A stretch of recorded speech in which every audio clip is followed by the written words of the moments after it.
We are very excited to have this third edition of the Avenue Interventional Pulmonology Camp. The first one was 2 years ago, and last year we had another one, and this year has been one of the best that we have had. The idea was to bring and launch procedures and services that had never been done before in this part of Africa, to do them for people who need them the most, people who can't afford these procedures, people from low-income scenarios, and to do them over a span of 1 week, whereby we get a pool of patients who would benefit from this. And we do complex procedures. For example, we provided, in the first summer camp, we started endobronchial ultrasound procedures, and we were the first team that did this. Through the help of our industry partners, for example, Olympus, Fujifilm, Ambu, to launch this service in the country. Every year we do this about 15 to 20 procedures over the span of 1 week. So it's a very intense camp. And the procedures range, for example, from endobronchial ultrasound, simple bronchoscopy, thoracoscopy, bronchoscopic lung volume reduction, airway repair procedures, removal of airway tumors, diagnosis of lung cancers, lung nodules. So it's a wide range of procedures that we do. Lung cancer is a big deal in this country.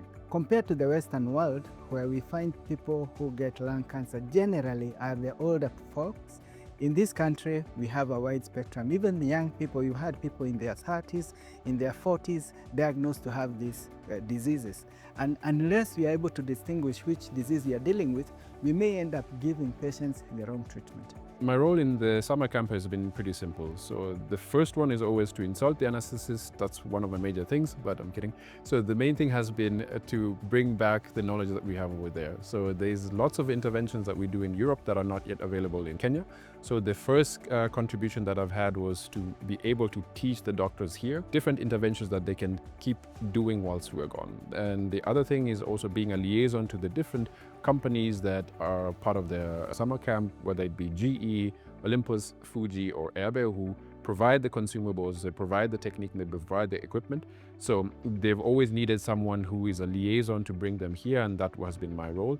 And of course, to oversee the procedures to make sure that there's this fallback in case there's any challenges that happen, I can step in and help out. But most of the time I haven't been necessary because the capability and prowess of the doctors has been more than enough.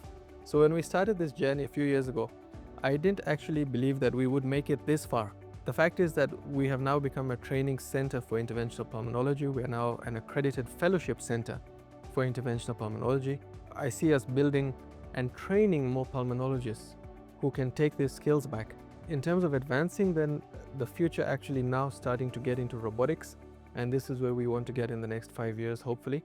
We are trying to play catch up with several European centers. So for example, Sammy Center, which is a little more advanced than ours. And then there's centers, for example, in New York or in the US or in the UK that are a little more advanced. So we're trying to sort of benchmark and get at par with all of these centers. So hopefully in 5 years, we can be the same as Heidelberg in Germany, which is I think one of the top centers there. Or we can be at par with, for example, the Royal Brompton. That would be a really nice place to be in 5 years. 2 years ago, we launched the first EBUS service in Eastern Central Africa, which was a big highlight and a big milestone. So that's a big deal for Avenue Hospital and in Kenya as a whole. Then last year, we launched endoscopic lung volume reduction service here in Avenue, and as well as that, we did the first cone beam CT cases in Eastern Central Africa. So it's been a year's worth of first every time we've done the summer camp. So this year we're hoping to start with the ICG coil placement for patients who are getting resection, and moving on to even more and more unique advanced procedures.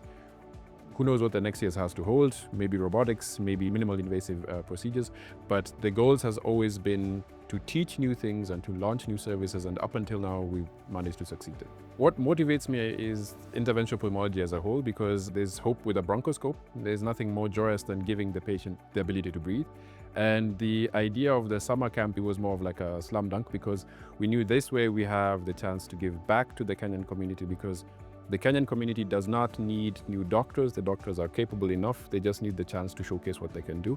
And with the camp, we're able to teach, we're able to help, and we're able to launch new services. I think our first camp was our most memorable, because first endobronchial ultrasound procedure that we did, which was a big success, and it actually launched the endobronchial ultrasound service in the country. Then last year we had a young patient who had his airway damaged after being in ICU for a long period of time. He was breathing through a tracheostomy, which is a tube in the neck, and we performed a repair of the airway and put in a stent. And the patient had his tracheostomy removed the same day. He went home talking with no tracheostomy, and he actually came back this year after the airway had now achieved full repair, and we actually took his stent out completely, which was very fulfilling for our team. We are helping patients who would otherwise not be able to access the kind of care we have. We've also been able to help patients who would otherwise have not been able to diagnose different lung conditions at very low cost or no cost at all, depending on patients' capacity to pay.